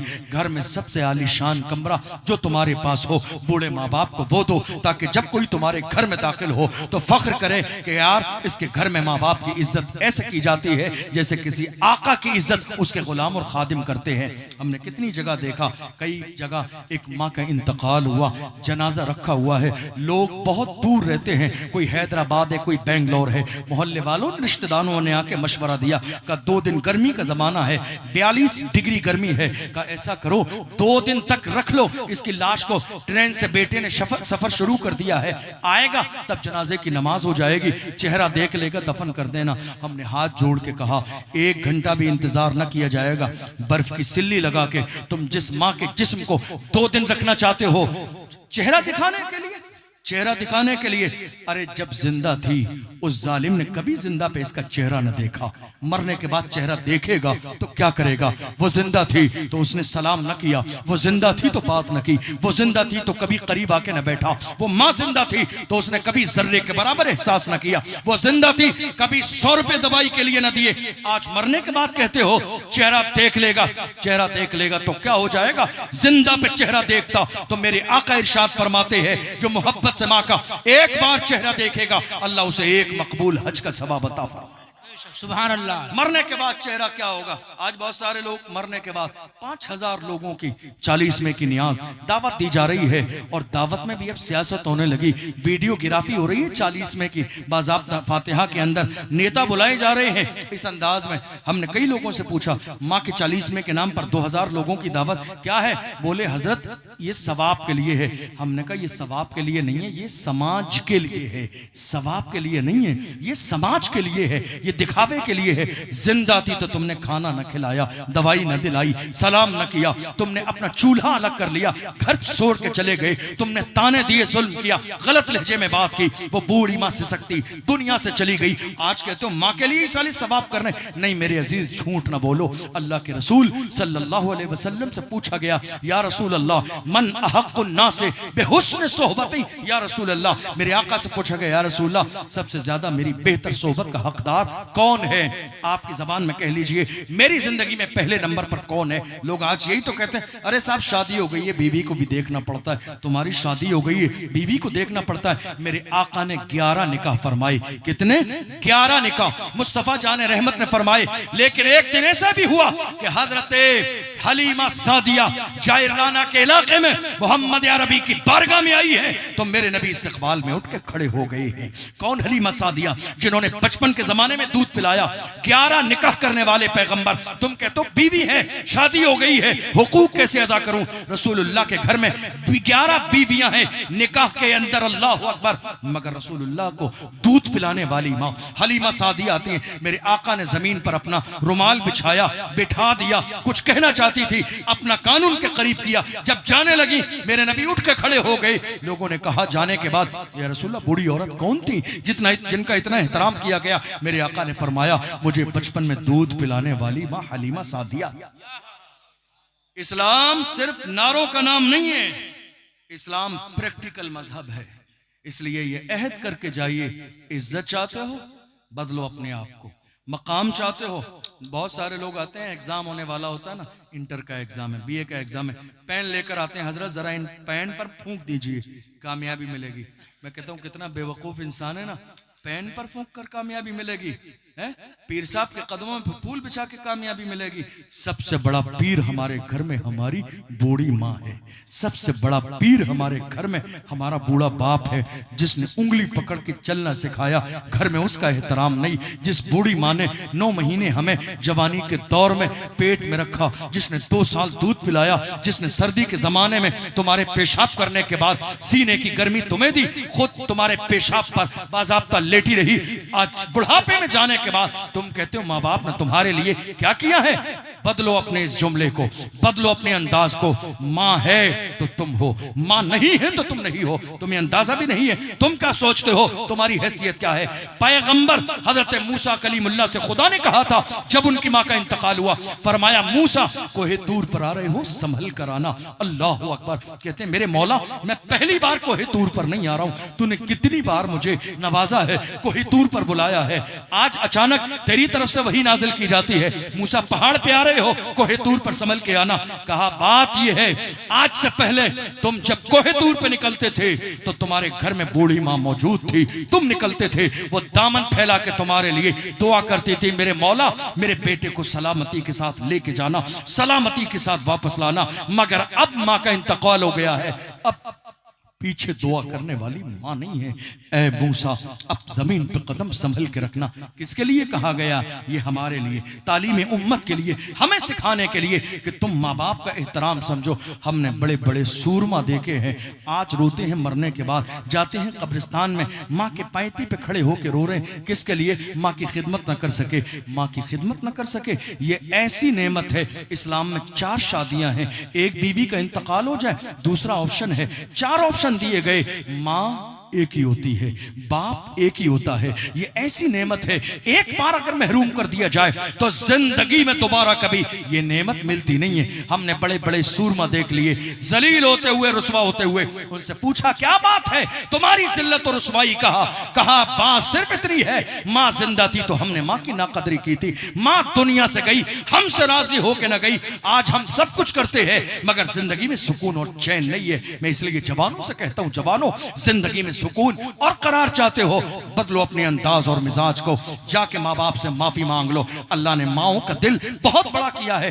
1 घंटा रोना नहीं है, जाकर बैठ जाओगे, वो तुम्हारे चेहरे को देख के समझ लेगी कि तुम्हें गलती का एहसास हो गया है, तुम्हारे सर पे हाथ रख देगी। तुम्हें दुनिया के किसी तावीज, किसी बाबा, किसी गंडे की जरूरत ही नहीं पड़ेगी। जिस दिन तुमसे तुम्हारी माँ राजी हो जाए, सबसे बड़ा पीर तुम्हारे घर में तुम्हारी माँ है, सबसे बड़ा पीर तुम्हारे घर में बाप है। माँ बाप की कदर और इज्जत न करके अजमेर मोहल्ला की हाजिरी दोगे, गरीब नवाज की बारगाह से कोई फैज न मिलेगा, याद रखना। और जब घर से जाओगे माँ बाप की इजाजत लेके जाओगे, माँ बाप तुम्हें मोहब्बत के साथ रुखसत करेंगे। तुम जहां जाओगे अल्लाह हर कदम पे तुम्हें इज्जत और कामयाबी अता फरमाएगा। हज़रत उवैस करनी, वक्त नहीं है, मैं अब बताऊंगा नहीं ये बात। मुझे कई अहबाब ने बताया, अभी ओमान मस्कत की सरजमीन पर एक जगह है शलाला के नाम से, या शलाला, वहां पर हजरत उवैस करनी रदी अल्लाह अन्हु का मज़ार, समझ रहे हैं आप। और ये उवैस करनी वो हैं, हुजूर का जमाना और उनका एक जमाना था, लेकिन फिर भी माथे की आंखों से हुजूर का दीदार न किया। आप जानते हो एक जमाना है। फॉर एग्जाम्पल आज अगर कोई सुन ले, मिसाल के तौर पर कोई सहाबी इस वक्त दुनिया में है और वो फला शहर में है, क्या आप मिलने नहीं जाएंगे? सब कुछ छोड़ देंगे, सहाबी से मिलने जाएंगे। हुजूर के इतने बड़े आशिक, लेकिन हुजूर को माथे की आंखों से देखा नहीं। वजह जानते हो क्या थी? वजह यह थी कि उनके घर में बूढ़ी माँ मौजूद थी, जिनकी वो खिदमत करते थे। वो जानते थे मेरे आका का फरमान है, माँ अगर राजी है तो अल्लाह राजी है, माँ अगर राजी नहीं है तो खुदा राजी नहीं है। इसीलिए माँ की इताअत में रहे। और एक बार इजाजत लेके गए तो मुस्तफ़ा जान रहमत सफर पर निकल गए थे, मुलाकात न हुई, मगर मेरे आका निशानी बता के गए थे। दुनिया पुकार के कह रही थी वहां फासलों की जियादती से इनायतों में कमी नहीं। कोई दूर रह के उवैस है, कोई पास रह के बिलाल है। ऐसा नहीं है कि उवैस करनी दूर है तो मुस्तफ़ा की निगाहे करम उन पे नहीं है। हम तो मुस्तफ़ा के गुलाम इतना अकीदा रखते हैं, हम यहां से पुकारें वहां वो सुने। मुस्तफ़ा की समाअत में लाखों सलाम। इसलिए मेरे जवानों, अपना दिल बदलो, हाल बदलो, नजर बदलो, अंदाज बदलो। याद रखो हम गुनाह के लिए नहीं है, हमारी जवानी गुनाहों के दलदल में फंसने के लिए नहीं है, हमारी जवानी इताअत के लिए है। अल्लाह की भी इताअत करेंगे, उसके रसूल की भी इताअत करेंगे, अपने उलमा की इताअत भी करेंगे और माँ बाप से मोहब्बत और उनकी खिदमत भी करेंगे। अल्लाह की बारगाह में दुआ है, परवरदिगार आलम हमने जो सुना है उसे समझने और अमल करने की तौफीक अता फरमाए। सहवन कोई लग़्ज़िश हुई हो, हम सबको गवाह बनाकर अल्लाह की बारगाह में तौबा करते हैं, अल्लाह अपने महबूब के सदक़े में माफ़ फरमाए। मेरे साथ मिलकर सारे लोग पढ़ें, अशहदु अल्ला इलाहा इल्लल्लाहु वहदहु ला शरीक लह व अशहदु अन्न सय्यदना मुहम्मदन अब्दुहु व रसूलुहु। वस्सलामु अलैकुम व रहमतुल्लाहि व बरकातुहू।